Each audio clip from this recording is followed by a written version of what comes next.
अस्सलामुअलैकुम। साक्षी खबर में आपका इस्तकबाल है। आज 6 रबीउल सानी है। सुर्खियों से पहले सुनते हैं हदीस शरीफ। बिस्मिल्लाहिर्रहमानिर्रहीम। हुजूर अकरम सल्लल्लाहु अलैहि वसल्लम ने इरशाद फरमाया, वो शख्स मोमिन नहीं, 3 मरतबा फरमाया, जिसके जुल्म व ज़्यादती से इसका पड़ोसी चैन व सुकून से ना रह सके। और अब सुर्खियां। मुनगुड़ में ज़िमनी इंतखाबात की तैयारियां मुकम्मल, उम्मीदवारों की कसरत मगर मुकाबला सहरुखी। इंतखाबात के लिए सख्त सिक्योरिटी इंतजामात, बारीक बीनी से तलाशी मुहिम, रकम समेत 8 करोड़ मालियत का सामान जब्त। अमरावती यात्रा सियासी, किसान आगे मगर पीछे को कोई और मौजूद, हाईकोर्ट ने किया रिमार्क। भारत जोड़ो यात्रा संगारेड्डी में जारी, हजारों की तादाद में आवाम हो रहे हैं राहुल के हमकदम।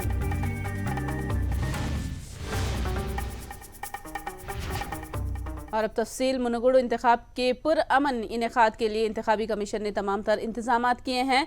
इंतखाब पर निगरानी रखने के लिए हैदराबाद में वाक़ इंतखाबी कमीशन ऑफिस में वेबकास्टिंग के इंतजामात किए गए हैं। अब तक 298 मराकिज़ पर सीसी कैमरों के साथ वेबकास्ट से जोड़ा गया है। इंतखाबी उमूर की रास्त इंतखाबी कमिश्नर विकास राज खुद निगरानी कर रहे हैं। किसी भी किस्म का मसला दरपेश होने पर फौरी इक़दाम करने लायक इक़दाम किए गए हैं। उन्होंने बताया कि अब तक तलाशी के दौरान शराब, साड़ियों की मालियत समेत 8 करोड़ रुपये जब्त कर लिए गए।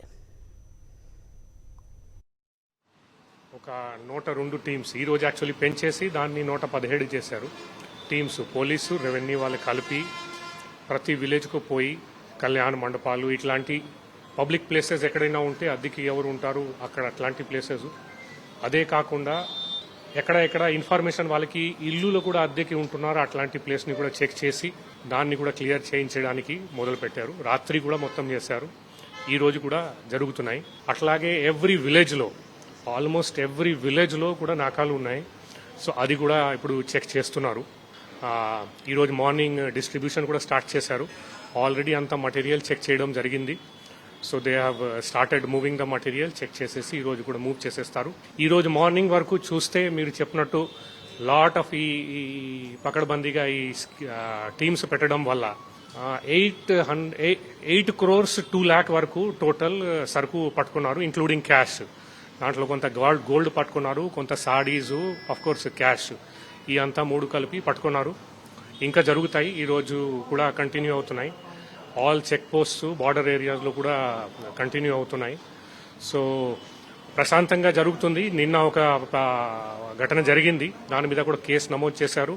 బోత్ సైడ్స్ ఎవరెవరు దాంట్లో పాల్గొన్నారు ఎంక్వైరీ కూడా జరుగుతున్నాయి. అరెస్టులు కూడా చేశారు.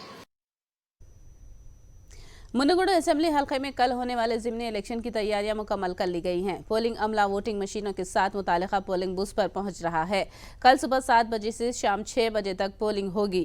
पोलिंग बूथ पर वेबकास्टिंग की सहूलत रहेगी। माइक्रो ऑब्जर्वर को मुकर्रर किया गया है। नक़ाइस से पाक और बिला खलल पोलिंग के इनेकाद के लिए इलेक्शन कमीशन ने वसीतर इंतजाम किए हैं। राजगोपाल रेड्डी के इस्तीफे के बाद मुनगुड़ में ज़िमनी इलेक्शन हो रहा है। సో మనము ఒరిజినల్గా పోలింగ్లో పార్టిసిపేట్ చేసే పోలింగ్ పర్సనల్ 1490 మెంబర్స్ ఉన్నారు. వీరితో పాటు దాదాపు 3000 మంది పోలీస్ సిబ్బంది, స్టేట్ పోలీసు, దాంతోపాటు 15 కంపెనీల సెంట్రల్ ఫోర్సెస్ను కూడా ఈ ఎలక్షన్ లోపల ఎంగేజ్ చేస్తారు. సో మనకి 105 పోలింగ్ స్టేషన్ని సమస్యాత్మక పోలింగ్ స్టేషన్స్గా గుర్తించాము. కానీ క్రిటికల్ పోలింగ్ స్టేషనా కాదా అనే సంబంధం లేకుండా అన్ని పోలింగ్ స్టేషన్స్లో కూడా 3 రకాల చర్యలు తీసుకుంటున్నాం. ఒకటి, వెబ్కాస్టింగ్ చేస్తున్నాం. ప్రతి పోలింగ్ స్టేషన్ పరిధి లోపల సెంట్రల్ ఫోర్సెస్ ఉన్నాయి. ప్రతి దగ్గర కూడా మైక్రో అబ్జర్వర్స్. అంటే జనరల్గా క్రిటికల్ పోలింగ్ స్టేషన్స్లో మాత్రమే ఈ 3 మెజర్స్ పెడతాం. బట్ ఈసీఐ డైరెక్షన్స్ ప్రకారం అన్ని పోలింగ్ స్టేషన్స్లో ఈ 3 మెజర్స్ కూడా ఈసారి ఎన్ష్యూర్ చేస్తాం. సో మనము ఎక్కడైతే ఇన్సిడెంట్స్ రిపోర్ట్ అయినాయో అక్కడ ఫోర్సెస్ని ఎక్కువ మొత్తం లోపల పెట్టాము. ప్రతి దగ్గర సెంట్రల్ ఫోర్సెస్ ఉన్నారు, స్టేట్ పోలీస్ ఉన్నారు. బట్ క్రిటికల్గా ఉన్న దగ్గర ఎక్కువ మందిని డిప్లాయ్ చేసి ఎలాంటి అవాంఛనీయ సంఘటనలు జరగకుండా చూస్తున్నాం. సో మా 685 మాత్రము పోల్ అయినాయి. ఎంతమంది ఉన్నా కానీ మనకు అప్లై చేసుకున్న వాళ్ళు వరకు మాత్రమే మనం కన్సిడర్ చేస్తాము. 685 ఓట్ అయినాయి, మిగతా వాళ్ళందరూ కూడా పోలింగ్ స్టేషన్ లోపల వాళ్ళ ఓటు హక్కు వినియోగించుకుంటారు. मुनगुड़ इंतखाब के तनाजुर में चेक पोस्ट पर सिक्योरिटी सख्त कर दी गई है। हर गाड़ी की बारीक बीनी से तलाशी ली जा रही है। अब तक भारी मकदार में रकम भी जब्त कर ली गई है। मुनगुड़ को गोया पुलिस छावनी में तब्दील किया गया है। पुलिस का कहना है कि हर तरह के हालात से निपटने के लिए पुलिस पूरी तरह से मुस्तैद हो गई है।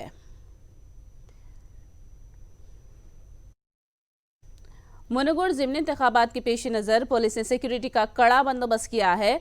रचाकुंडा के पुलिस कमिश्नर महेश भागवत ने वाजे किया कि किसी भी नाखुशगवार वाक़े को रोकने के लिए पुलिस पूरी तरह से तैयार है। उन्होंने बताया कि साबिक़ इंतखाबात के दौरान जराइम के मुर्तकब होने वाले रॉडी शीटर्स को फिलहाल बाइंड ओवर कर दिया गया है। कमिश्नर पुलिस ने बताया कि उन्होंने इंतखाबात के दौरान भारी मकदार में रकम जब्त की है। రౌడీ షీటర్స్ ఎవరు ఉన్నారు, గతం ఎన్నికల్లో అప్పుడు ఎవరు నేరాలు పార్టిసిపేట్ అయినారు, అలాంటి వాళ్ళని అందరినీ బైండ్ అవుట్ చేయడం జరిగింది. తర్వాత లైసెన్స్ ఆర్మ్స్ ఎవరి దగ్గర ఉన్నాయి, ఆ ఆర్మ్స్ కూడా చోటుపల్ కానీ నారాయణపూర్లో అది డిపాజిట్ చేయడం జరిగినాయి. ఇప్పటిదాకా ఈ ఎలక్షన్లో దాదాపు 4 కోట్ల పైన క్యాష్ కూడా మాకు రికవరీ అయింది. 1000 లీటర్ పైన లిక్కర్ దొరికినాయి, 3.5 కేజీ బంగారం దొరికినాయి, 11.5 కేజీ గాంజాయి దొరికినాయి. తర్వాత నిన్ననే ఇక్కడ మన నారాయణపూర్లో ఈ 20,000 ట్రై కలర్ బ్యాంగిల్స్ అది డిస్ట్రిబ్యూషన్ కోసం ఎవరైనా మున్గోడు నుంచి ఆర్డర్ వాళ్ళు పెట్టారు, అది కూడా ఇంటర్సెప్ట్ చేయడం జరిగింది, అది కూడా సీజ్ చేయడం జరిగినాయి. సో మాది డయల్ 100 కానీ 9490617111 అది వాట్సాప్ కంట్రోల్ నంబర్. ఏమైనా ఎవరికి ఏమైనా ఇన్ఫర్మేషన్ ఇవ్వాలా, ఏమైనా ప్రాబ్లం ఉంటే ఈ నంబర్కి ఫోన్ చేస్తే చాలు, ఇమీడియట్లీ మా వాళ్ళు స్పందిస్తాం. तेलंगाना में भारत जोड़ो यात्रा जारी है। BHL टाउन से भारत जोड़ो यात्रा आज संगारेड्डी में दाखिल हुई। संगारेड्डी में भारत जोड़ो यात्रा के दौरान राहुल गांधी से अदाकारा पूजा भट्ट ने मुलाकात की और कुछ देर के लिए भारत जोड़ो यात्रा का हिस्सा बनी। भारत जोड़ो यात्रा कल हैदराबाद में दाखिल हुई थी। राहुल गांधी ने चार मीनार के पास कौमी परचम लहराया था।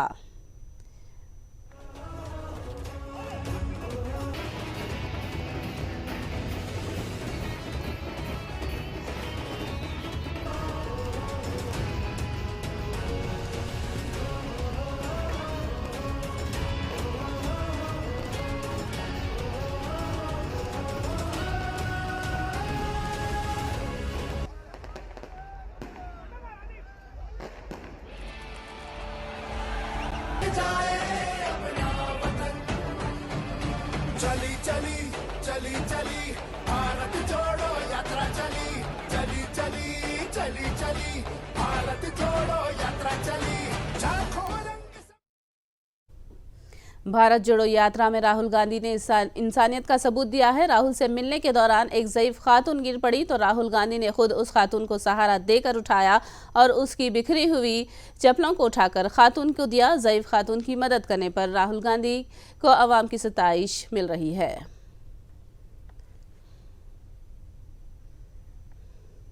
असदुद्दीन अवैसी ने जयराम रमेश की जानिब से उन पर बीजेपी की बी टीम करार देने पर रद्द अमल जाहिर किया है। असद अवैसी ने कहा कि अमेठी से राहुल गांधी के हार के लिए क्या वो जिम्मेदार हैं। राहुल गांधी अमेठी से हार गए तो ऑक्सीजन किसने बंद की? मैंने बंद की। 200 MP थे, 14 के चुनाव में 44 या 45 पे आ गए तो किसने ऑक्सीजन बंद की?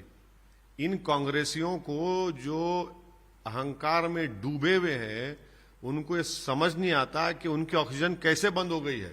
और मैं तो ये चाहूंगा कि इस महाशय की तरह ऐसे 100 लोग राहुल गांधी की तरफ जमा हो जाएं तो अपोजिशन पार्टी से करने की जरूरत ही नहीं है। गालिब ने इन्हीं के लिए कहा था कि हुए तुम दोस्त जिसके दुश्मन आसमां क्यों हुए। ये तो कांग्रेस में जो अभी जो लोग हैं उनको बोलना चाहिए। हमारे दोस्त हैं सीधर बाबू करीमनगर के, उनको बोलना चाहिए ये बात, उनकी पार्टी के लोगों को बोलना चाहिए। हम क्या बोलेंगे? हमसे सवाल ही करना गलत है। तो कांग्रेस पार्टी को बताना चाहिए कि वो क्या वजह है। अमरावती पदयात्रा से मुतालिक आज हाई कोर्ट में समाअत हुई। इस मौके पर कोर्ट ने कहा कि पदयात्रा मुकम्मल सियासी मालूम होती है। कोर्ट का रिमार्क है कि पदयात्रा में सामने किसान मौजूद हैं मगर पीछे दूसरे लोग मौजूद हैं। अगली समाअत पीर तक के लिए मुलतवी कर दी गई। आंध्र प्रदेश कानून साज असेंबली के स्पीकर तम्मीनेनी सीताराम का मानना है कि शुमाली आंध्रा की तरक्की 3 सदर मुकाम की तश्कील से मुमकिन है। स्पीकर असेंबली में श्रीकाकुलम के आमुदाला विलासा में गैर सियासी तंजीमों की जानिब से मुनाकिदा राउंड टेबल कॉन्फ्रेंस से मुखातिब हैं। इस कॉन्फ्रेंस को दानिश्वरों ने भी खिताब किया और आंध्र प्रदेश की गैर मरकूज तरक्की की तायद की। మన గమ్యం వైపు మనం ఒడిగా అడుగులు వేసుకుని పరుగులు తీసుకుంటూ అక్కడికి చేరుకోవాలి. ఆ చేరిక డెస్టినేషన్ ఎక్కడికి?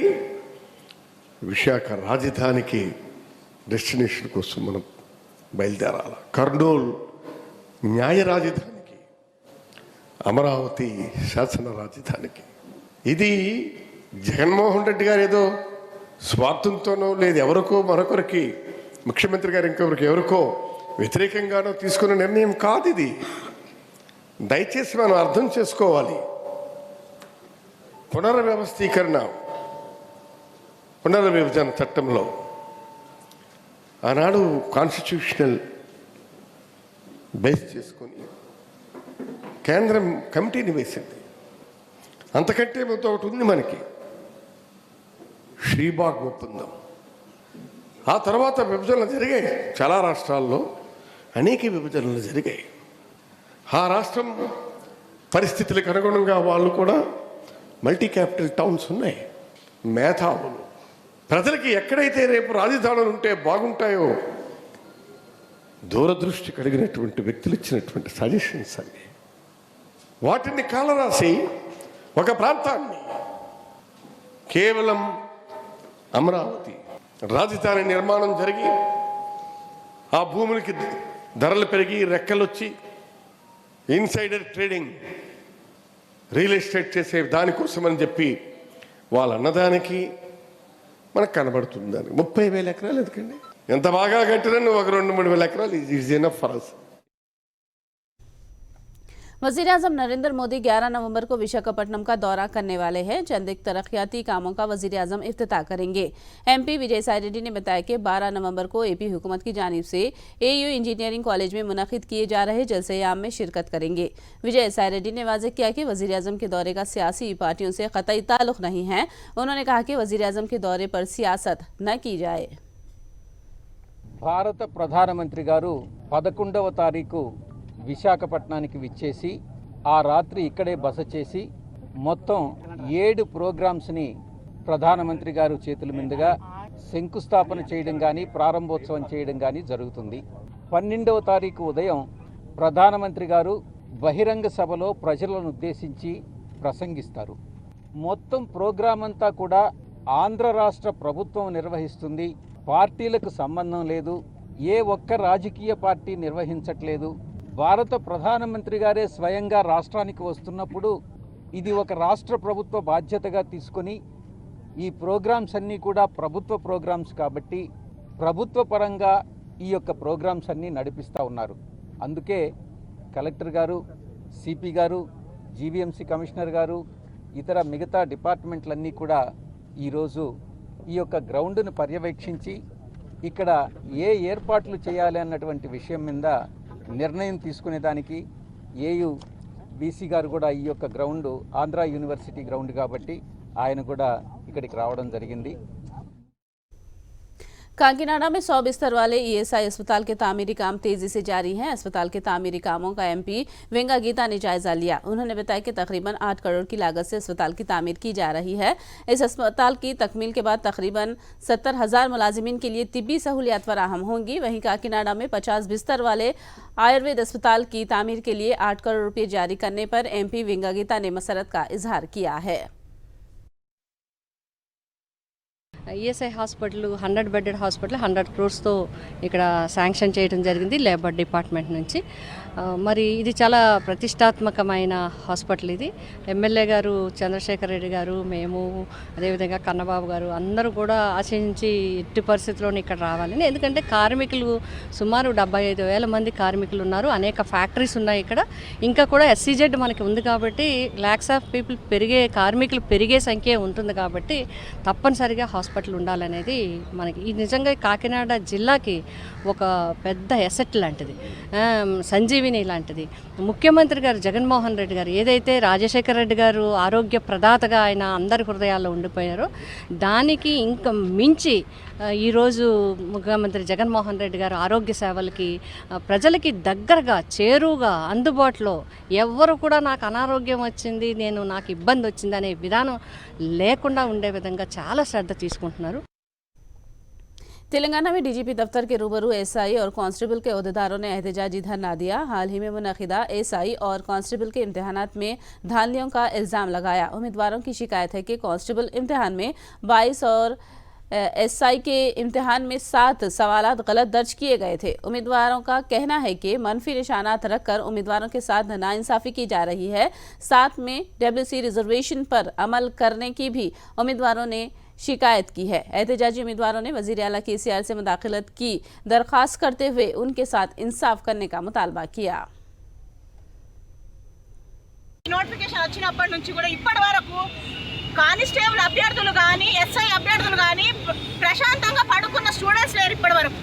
మీరే చెప్పాలి న్యాయము. 6,30,000 మంది ఎగ్జామ్ రాస్తే 4,50,000 మంది పాస్ అయ్యారు. మిగతా 4,50,000 ఎక్కడ పోయినరు అంటే అందరు చదువురాని దద్దమ్మలేనా? చెప్పండి. 60,000 మంది లిస్టు లేరు క్వాలిఫై అయిన వాళ్ళు కూడా. కనీసం హాల్ టికెట్ మాకు నంబర్ మార్క్స్ ఎన్ని వచ్చినాయి అది కూడా లేదు. మరి అలాంటప్పుడు మీరు నోటిఫికేషన్ రిలీజ్ చెయ్యొద్దు. నోటిఫికేషన్లు ఇవ్వకండి. మీ బతుకులకు గవర్నమెంట్ జాబులు లేవు, ఇళ్లలో సావండి అని చెప్పండి. మేము అప్లికేషన్లు చెయ్యం. మాకు ఏమైనా పుణ్యానికి వచ్చినాయా? 800 3 దానికి అప్లై చేసి ఇవాళ మేము ఒక్కదానికి కూడా నాట్ క్వాలిఫై అని పడితే మేము ఎవరికి సమాధానం చెప్పాలి? ఇళ్లలో చెప్పండి. మళ్ళీ మీరు तेलंगाना के बाज़ अजला में सर्दी की लहर चल रही है और दर्जे हरारत में नुमाया कमी आई है। आदिलाबाद में भी सर्दी की लहर जारी है। 5 नवंबर तक सर्दी की लहर बरकरार है। सर्दी ने आदिलाबाद में आम जिंदगी को मुतासिर किया। सर्दी से बचने के लिए लोग आग ताप रहे हैं और मुख्तलिफ तदाबीर इख्तियार कर रहे हैं। చలి బాగా ఉన్నది. ఎట్లన్నా పడుతుంది, పోకుంటే పొట్ట వెళ్ళదు. ఎట్లా జీవన పడుతుంది. చలి ఉండని, వర్షం ఉండని, ఎండ ఉండని, ఎట్లన్నా ఉండని పోనే పడుతుంది. ఈ టైంకే పడుతుంది. మళ్ళీ పగటికి పోతే ఎవరు దొరకలు పల్లెటూళ్ళలో. చలి పెడుతున్నది సార్, బాగా చలి పెడుతుంది కానీ తీయ పడుతుంది అంతే సార్. గిరాకీ మంచిగా అవుతుందా? ఏమైనా గిరాకీ మీద ప్రభావం చూపుతుందా చలి? లేదు. 10 గంటల దాకా గిరాకీ అయితే మళ్ళీ గిరాకీ కాదు సార్. 10 గంటల దాకానే అయితే గిరాకీ. మళ్ళీ ఎవరు ఉండాలి ఊళ్ళో.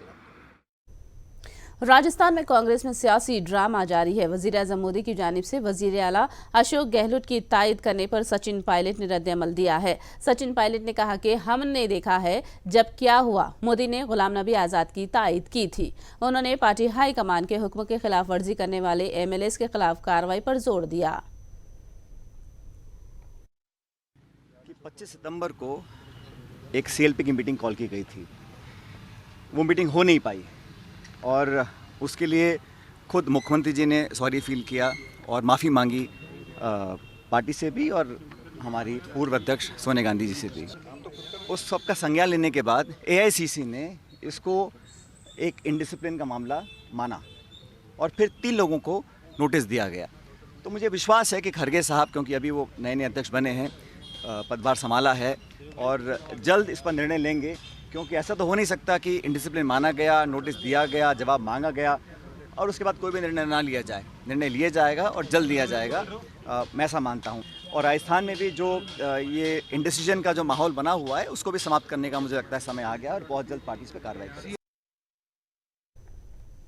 वज़ीर-ए-आज़म नरेंद्र मोदी ने कर्नाटक में सरमायाकारी से मुतालिक कॉन्फ्रेंस से खिताब किया। वज़ीर-ए-आज़म ने कहा कि मुल्क की तरक्की के लिए रियासत की तरक्की ज़रूरी है।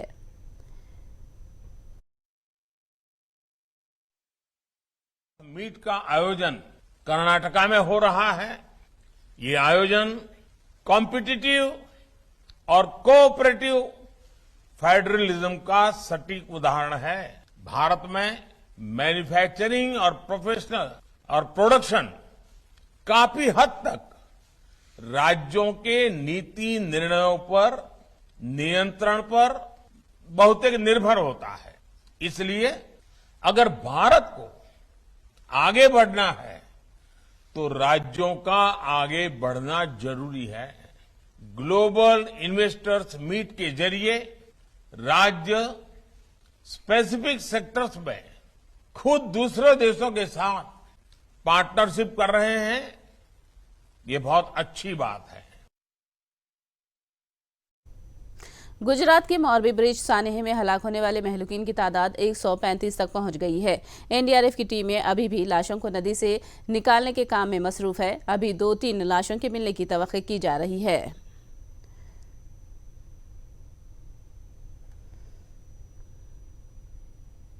मोरबी ब्रिज सानेह के मुलजिमीन का केस न लड़ने का वकीलों ने ऐलान किया है। इस सिलसिले में वकीलों के बार एसोसिएशन ने करारदाद मंजूर करते हुए मुलजिमीन का केस न लड़ने का ऐलान किया। वकीलों ने जुलूस भी निकाला।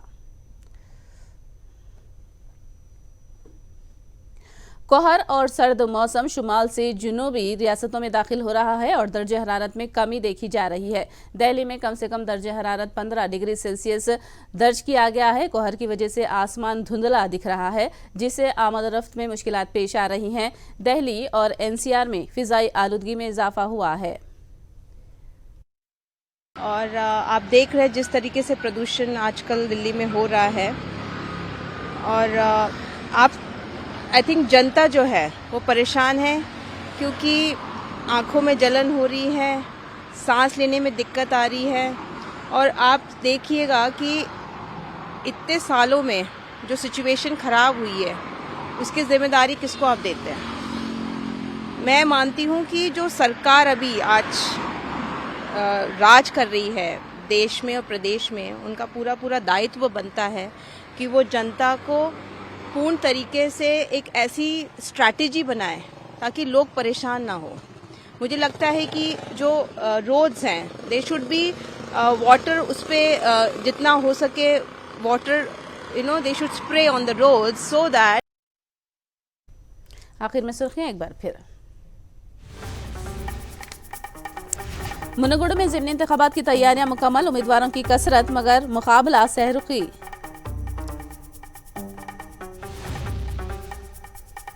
इंतखाबात के लिए सख्त सिक्योरिटी इंतजामात, बारीक बीनी से तलाशी मुहिम, रकम समेत 8 करोड़ मालियत का सामान जब्त। अमरावती यात्रा सियासी, किसान आगे मगर पीछे को कोई और मौजूद, हाईकोर्ट ने किया रिमार्क। भारत जोड़ो यात्रा संगारेड्डी में जारी, हजारों की तादाद में अवाम हो रहे हैं राहुल के हम कदम।